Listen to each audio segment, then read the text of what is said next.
ಸ್ನೇಹಿತರೇ ನಮಸ್ಕಾರ. ನಾನು ರವೀಂದ್ರ ಜೋಶಿ. ಪದಾತಿ ದಳದ ಮತ್ತೊಬ್ಬ ಸೈನಿಕನಿಗೆ ಗೇಟ್ ಪಾಸ್ ಕೊಟ್ಟಿದ್ದಾರೆ ಅರವಿಂದ್ ಕೇಜ್ರಿವಾಲ್. ಯಾರನ್ನು ನಾವು blue eyed boy of Arvind Kejriwal ಅಂತಿದ್ವು. ಅಂದರೆ ಅರವಿಂದ್ ಕೇಜ್ರಿವಾಲ್ ಅವರ ನೀಲಿ ಕಣ್ಣಿನ ಹುಡುಗ ಅಂತ ಅನ್ಕೋತಾ ಇದ್ವು. ಯಾರು ಆತನ ಮಾನಸ ಪುತ್ರ ಅಂತ ಭಾವಿಸಿದ್ದೆವು, ಅಂಥ ವ್ಯಕ್ತಿಯನ್ನೇ ಈಗ ಓಡಿಸಿದ್ದಾರೆ ಅರವಿಂದ್ ಕೇಜ್ರಿವಾಲ್. ಅರವಿಂದ್ ಕೇಜ್ರಿವಾಲ್ ಯಾರನ್ನ ಉಳಿಸ್ಕೊಂಡಿದ್ದಾರೆ ಅಂತ ನಾವು ನಿಮ್ಮನ್ನು ಕೇಳಬೇಕು. ಯಾರು ಅರವಿಂದ್ ಕೇಜ್ರಿವಾಲ್ ಈ ಹಂತಕ್ಕೆ ಬರಲಿಕ್ಕೆ ಕಾರಣೀಭೂತ ಆದ್ರಲ್ಲ, ಅಣ್ಣಾ ಹಜಾರೆ ಅವ್ರನ್ನೇ ದೂರಿಟ್ಟಂಥ ಮನುಷ್ಯ ಈತ. ಯಾರು ಶಾಂತಿಭೂಷಣ್ ಪ್ರಶಾಂತ್ ಭೂಷಣ್ ಕೋಟ್ಯಾಂತರ ರೂಪಾಯಿ ದುಡ್ಡು ಕೊಟ್ಟು ಪಕ್ಷ ಕಟ್ಟಲಿಕ್ಕೆ ಮೂಲ ಸೀಡ್ ಮನಿ ಹಾಕಿದ್ರು, ಅವ್ರನ್ನೇ ಪಕ್ಷದಿಂದ ಓಡಿಸಿದಂಥ ಮನುಷ್ಯ ಈತ. ಯಾರನ್ನೂ ಉಳಿಸ್ಕೊಳ್ಳಿಲ್ಲ. ಅಷ್ಟೇ ಅಲ್ಲ, ಹಂತ ಹಂತವಾಗಿ ಎಲ್ಲರನ್ನೂ ಕತ್ತರಿಸಿ ತಾನೊಬ್ಬನೇ ಉಳಿಯಬೇಕು, ದುಂಡಗಾಗಬೇಕು ಎನ್ನುವಂಥ ಈತನ ಧೋರಣೆಯನ್ನು ಈಗಲೂ ಮುಂದುವರಿಸ್ಕೊಂಡು ಹೋಗ್ತಾ ಇರೋದಕ್ಕೆ ಈ ಘಟನೆ ಸಾಕ್ಷಿ. ರಾಘವ ಚಡ್ಡಾ, ಬ್ಲೂ ಐಡ್ ಬಾಯ್ ರಾಘವ ಚಡ್ಡಾ ಇನ್ನು ಮುಂದೆ ರಾಜ್ಯಸಭೆಯಲ್ಲಿ ಆಮ್ ಆದ್ಮಿ ಪಕ್ಷದ ಉಪನಾಯಕನಾಗಿ ಇರುವುದಿಲ್ಲ. ಅಷ್ಟೇ ಅಲ್ಲ, ಆತನಿಗೆ ಆಮ್ ಆದ್ಮಿ ಪಾರ್ಟಿಯ ಮೂಲಕ ಪ್ರಶ್ನೆ ಕೇಳುವ ಹಕ್ಕಿಲ್ಲ.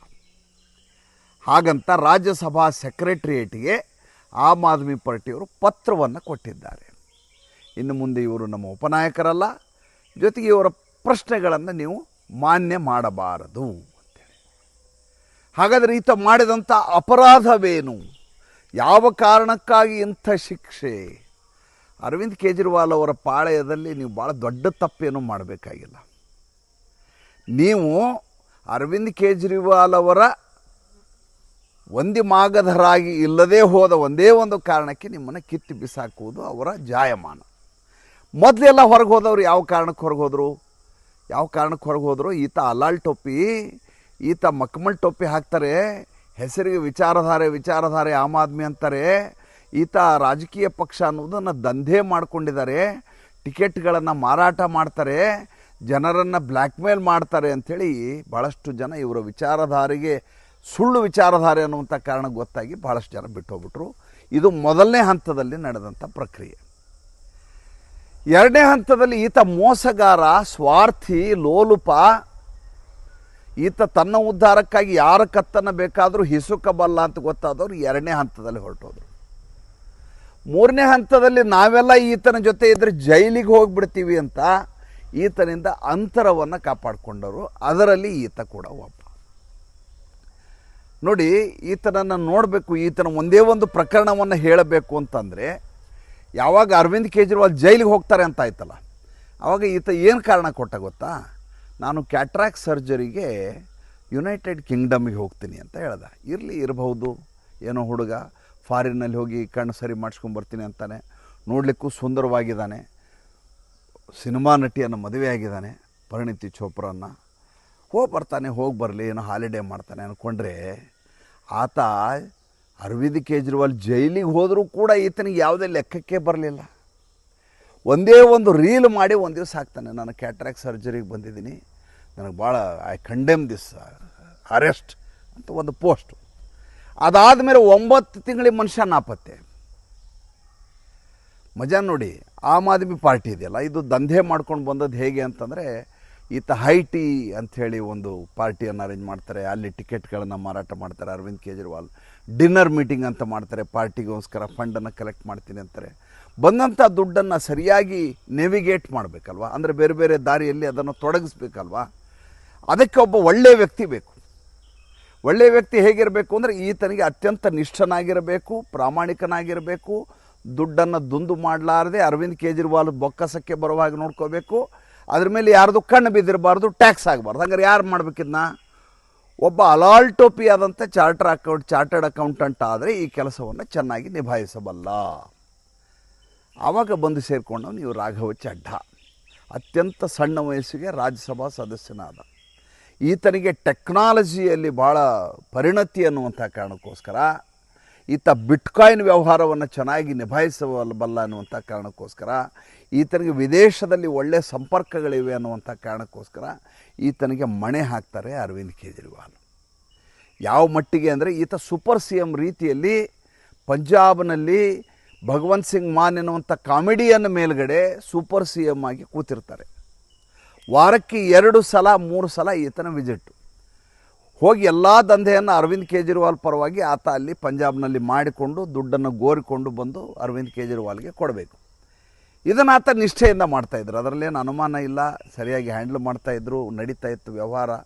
ಯಾವಾಗ ಜೈಲಿಗೆ ಹೋದಾಗ ಈತ ಮತ್ತು ಈ ಸ್ವಾತಿ ಮಾಲೇವಾಲ್ ಇಬ್ಬರು ಕೈ ಎತ್ತಿಬಿಟ್ರಲ್ಲ, ಆವಾಗ ಅರವಿಂದ್ ಕೇಜ್ರಿವಾಲ್ ಅವರ ಕಣ್ಣುಗಳು ಕೆಂಪಾಗ್ಲಿಕ್ಕೆ ಶುರುವಾದವು. ಸ್ವಾತಿ ಮಾಲೇವಾಲ್ ಹೇಳಿದರು, ನಮ್ಮ ಅಕ್ಕನಿಗೆ ಹುಷಾರಿಲ್ಲ, ಅದಕ್ಕೋಸ್ಕರ ನಾನು ಅಮೇರಿಕಾದಲ್ಲಿ ಯಾಕೆ ಟ್ರೀಟ್ಮೆಂಟ್ಗೋಸ್ಕರ ಇದ್ದೀನಿ, ನಾನು ಅಸಹಾಯಕಿ ಆದ್ದರಿಂದ ನನಗೆ ಬರಲಿಕ್ಕಾಗ್ತಾ ಇಲ್ಲ, ಭಾಳ ನೋವಾಗಿದೆ, ನನ್ನನ್ನು ರಾಜ್ಯಸಭಾ ಸದಸ್ಯರನ್ನಾಗಿ ಮಾಡಿದರು ನಮ್ಮ ಲೀಡ್ರು ಅರವಿಂದ್ ಕೇಜ್ರಿವಾಲ್ ಅವರು. ಎಂಥ ದುಃಖದ ಸನ್ನಿವೇಶ, ಎಂಥ ಸಂದಿಗ್ಧ ಸನ್ನಿವೇಶದಲ್ಲಿ ನಾನು ಅವರಿಗೆ ಸಹಾಯ ಮಾಡಲಿಕ್ಕಾಗ್ತಾ ಇಲ್ಲ ಅಂತ ಅಲ್ಲಿಂದನೇ ಅಲವತ್ಕೊಳ್ಳಿಕ್ಕೆ ಶುರು ಮಾಡಿದರು, ಪೋಸ್ಟ್ಗಳನ್ನ ಹಾಕ್ಲಿಕ್ಕೆ ಶುರು ಮಾಡಿದರು. ಆಕೆ ಅಷ್ಟಾದರೂ ಮಾಡಿದರು. ಈತ ಅದನ್ನೂ ಮಾಡಲಿಲ್ಲ, ಒಂದು ರೀಲ್ ಬಿಟ್ಟ ಮೇಲೆ ನಾಪತ್ತೆ ಆಗಿಬಿಟ್ಟ, ರೀಲ್ ಆಗ್ಬಿಟ್ಟ. ಬಂದ ಮೇಲೆ ಕೂಡ ಈತ ಮತ್ತು ಅರವಿಂದ್ ಕೇಜ್ರಿವಾಲ್ ಅವರ ಮಧ್ಯೆ ಯಾವುದೇ ರೀತಿಯಂಥ ಸಮನ್ವಯ ಆಗಲಿಲ್ಲ ಅನ್ನುವಂಥ ವರ್ತಮಾನ ಇದೆ. ಈಗ ಈತ ಹೇಳ್ಕೊಳ್ಳೋದೇನು ಅಂದರೆ, ನಾನು ದೇಶಕ್ಕೆ ಸಂಬಂಧಪಟ್ಟ ಪ್ರಶ್ನೆಗಳನ್ನು ಕೇಳ್ತಾ ಇದ್ದೆ, ಇದನ್ನು ಆಮ್ ಆದ್ಮಿ ಪಾರ್ಟಿ ಸಹಿಸಿಕೊಳ್ಳಲಿಲ್ಲ. ಅಷ್ಟೇ ಅಲ್ಲ, ಒಂದು ಸಿನಿಮಾ ಡೈಲಾಗ್ ಬೇರೆ ಹೊಡೆದ್ಬಿಟ್ಟ ನಿನ್ನೆ ಈತ, ಧುರಂಧರದ ಡೈಲಾಗು, ಘಾಯಲ್ ಹೂँ ಇಸಿಲಿಯೇ ಮೈ ಘಾತಕ್ ಹೂँ ಅಂತ. ಗಾಯಾಳವಾಗಿದ್ದೇನೆ, ಆದ್ದರಿಂದ ಅಪಾಯಕಾರಿಯಾಗಿದ್ದೇನೆ ಅಂತ. ಈ ಬ್ಲ್ಯಾಕ್ ಮೇಲ್ ಯಾರಿಗೆ ಮಾಡಿರೋದು ಈತ ಬ್ಲ್ಯಾಕ್ ಮೇಲ್ ಮಾಡೋದು ಅರವಿಂದ್ ಕೇಜ್ರಿವಾಲ್ಗೆ. ಯಾಕೆಂದರೆ ಆತನ ಲೆಕ್ಕ ಪತ್ರ ಎಲ್ಲ ಈತನ ಹತ್ರನೇ ಇದಾವಲ್ವ. ಈಗ ಈತ ಘಾಯಲ್, ಯಾಕೆ ಘಾಯಲ್ ಅಂದರೆ ಕಿತ್ತು ಒಗೆದಿದ್ದಾರಲ್ವ. ಈತ ಮಹಾನ್ ಮಹತ್ವಾಕಾಂಕ್ಷಿ. ನೋಡಿ ಈತ ಎಂಥ ಭ್ರಷ್ಟ ಅಂದರೆ, ಪರಿಣಿತಿ ಚೋಪ್ರಾ ಜೊತೆ ಈತನ ಎಂಗೇಜ್ಮೆಂಟ್ ಆಗಬೇಕು. ಎಂಗೇಜ್ಮೆಂಟು ನೀವು ಯಾವುದೋ ಒಂದು ಹೋಟೆಲಲ್ಲಿ ಮಾಡ್ತೀರಿ, ಇಲ್ಲ ಮನೆಯಲ್ಲಿ ಮಾಡ್ತೀರಿ, ಚೌಲ್ಟ್ರಿಲಿ ಮಾಡ್ತೀರಿ, ದಿಲ್ಲಿ ಅಂತ ಊರಲ್ಲಿ ಲಾನ್ಗಳಲ್ಲಿ ಮಾಡ್ತಾರೆ. ಪಂಜಾಬ್ ಸರ್ಕಾರದ ಪಟಿಯಾಲ ಹೌಸ್ ಇದೆಯಲ್ಲ, ಅತಿಥಿ ಗೃಹ, ಅಲ್ಲಿ ಆತನ ಹುಲ್ಲು ಹಾಸಿನಲ್ಲಿ ಆತನ ನಿಶ್ಚಿತಾರ್ಥ ಕಾರ್ಯಕ್ರಮ. ಸರ್ಕಾರಿ ವ್ಯವಸ್ಥೆನ ಹೇಗೆ ಇವರು ಅರವಿಂದ್ ಕೇಜ್ರಿವಾಲ್ ದುರುಪಯೋಗ ಮಾಡ್ಕೋತಾ ಇದ್ರು ಅನ್ನೋದಕ್ಕೆ ಇದಕ್ಕಿಂತ ಸಾಕ್ಷಿ ಬೇಕಾಗಿಲ್ಲ. ಆಯ್ತೇ, ಅಷ್ಟಕ್ಕೆ ಮುಗಿಲಿಲ್ಲ. ಈತ ಪ್ರಶ್ನೆಗಳನ್ನು ಕೇಳ್ತಾ ಇದ್ದ. ಪ್ರಶ್ನೆಯನ್ನು ಕೇಳೋರಿಗೆ ಹೆಂಗೆ ಅನಿಸ್ಬೇಕು ನಿಮಗೂ ಅಂದರೆ, ಈತ ಜನಸಾಮಾನ್ಯರ ಪರವಾಗಿ ಈತ ಪ್ರಶ್ನೆ ಕೇಳ್ತಾ ಇದ್ದಾನೆ ಅಂತ. ಉದಾಹರಣೆಗೆ, ಏರ್ಪೋರ್ಟಿನಲ್ಲಿ ಒಂದು ಟೀಗೆ 100 ರೂಪಾಯಿ 150 ರೂಪಾಯಿ, ಇದು ಎಷ್ಟರ ಮಟ್ಟಿಗೆ ಸರಿ ಅಂತ ಈತನ ಪ್ರಶ್ನೆ. ಅಷ್ಟೊತ್ತಿಗೆ ಸರ್ಕಾರ ಉಡಾನ್ ಕೆಫೆ ಅನ್ನುವಂಥ ಒಂದು ಯೋಜನೆಯನ್ನು ಮಾಡಿ, ಪ್ರಶ್ನೆ ಯೋಗ್ಯ, ಸೂಕ್ತ, ನಾವೆಲ್ಲ ಬೇಸರ ಪಟ್ಕೊಳ್ಳೋದೇ ಅದು. ಯಾವುದೋ ಒಂದು 5,000 6,000 ರೂಪಾಯಿ ಕೊಟ್ಟು ಡೆಲ್ಲಿಗೆ ಅನಿವಾರ್ಯವಾಗಿ ಹೋಗ್ತಾ ಇರ್ತೀವಿ, ಒಂದು ಕಪ್ ಚಹಾ ಕುಡಿಬೇಕು ಅನ್ಸುತ್ತೆ. ನಮ್ಮ ಕೆಪಾಸಿಟಿನ 5,000 ರೂಪಾಯಿ ಫ್ಲೈಟು, ಅದೇ ಜಾಸ್ತಿ. ಟ್ರೈನ್ 2,000 ರೂಪಾಯಿದಲ್ಲಿ ಹೋಗ್ಬೋದು, ಆದರೆ ಸಮಯ ಹೋಗೋಕ್ಕೆ ಉಳಿಯಲ್ಲ ಅಂಥೇಳಿ, ಸಾಲಲ್ಲ ನಮಗೆ ಅಂತ ಫ್ಲೈಟಲ್ಲಿ ಹೋಗ್ತಿರ್ತೀವಿ. ಅಲ್ಲಿ ಹೋಗಿ 150 ರೂಪಾಯಿ 200 ರೂಪಾಯಿ ಕೊಟ್ಟು ಟೀ ಕುಡಿಯೋಕ್ಕಾಗಲ್ಲ ನಮ್ಮ ಕಡೆ.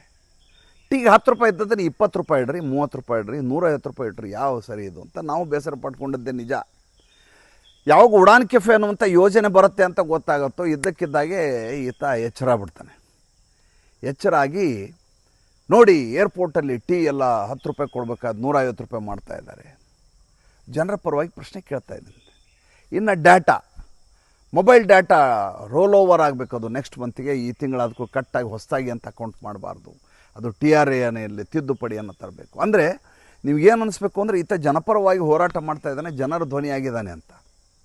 ಈತನ ಉದ್ದೇಶ ಅರವಿಂದ್ ಕೇಜ್ರಿವಾಲ್ನ ಬದಿಗೊತ್ತಿ ತನ್ನ ಪಾಡಿಗೆ ತಾನು ಹೇಗೆ ಮೇಲೆ ಬರಬೇಕು ಅನ್ನುವಂಥ ಷಡ್ಯಂತ್ರವನ್ನು ಈತ ಮಾಡ್ತಾ ಇದ್ದದ್ದು.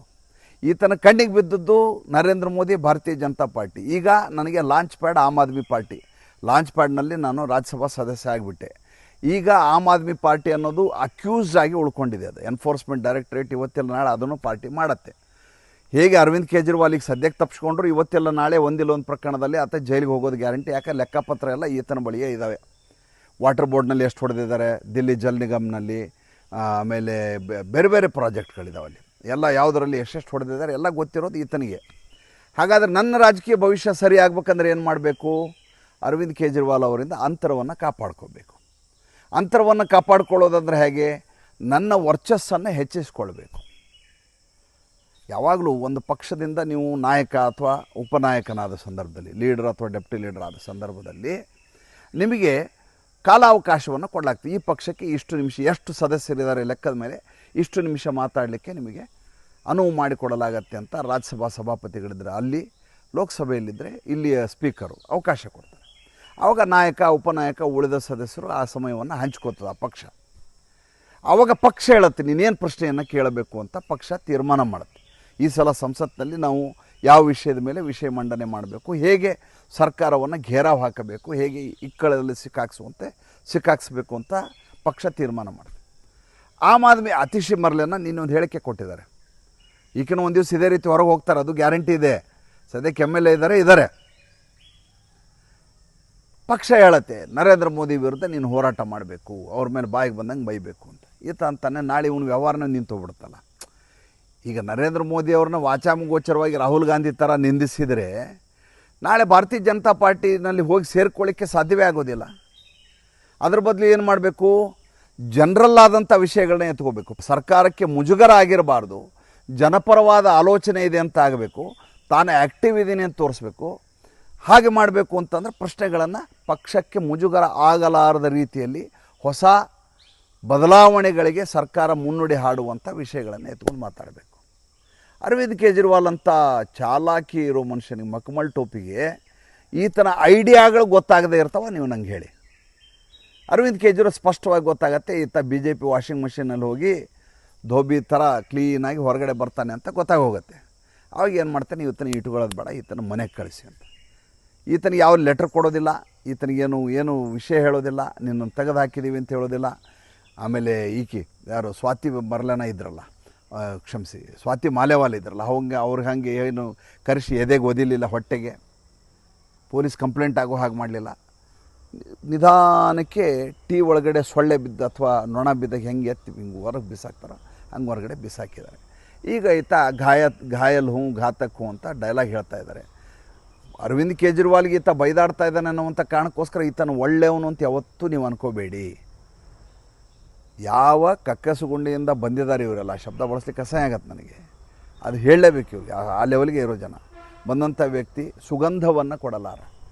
ಆತ ಏನಿದ್ರು ಆ ಸಗಣಿಯ ಸ್ಮೆಲ್ಲೇ ಬರಬೇಕು ವಿನ ಬೇರೆ ಏನೂ ಬರಲಿಕ್ಕೆ ಸಾಧ್ಯ ಇಲ್ಲ. ಆದ್ದರಿಂದ ಈತನಿಗೆ ನಮ್ಮ ಯಾವ ಮಾರ್ಕ್ಸ್ಗಳಿಲ್ಲ.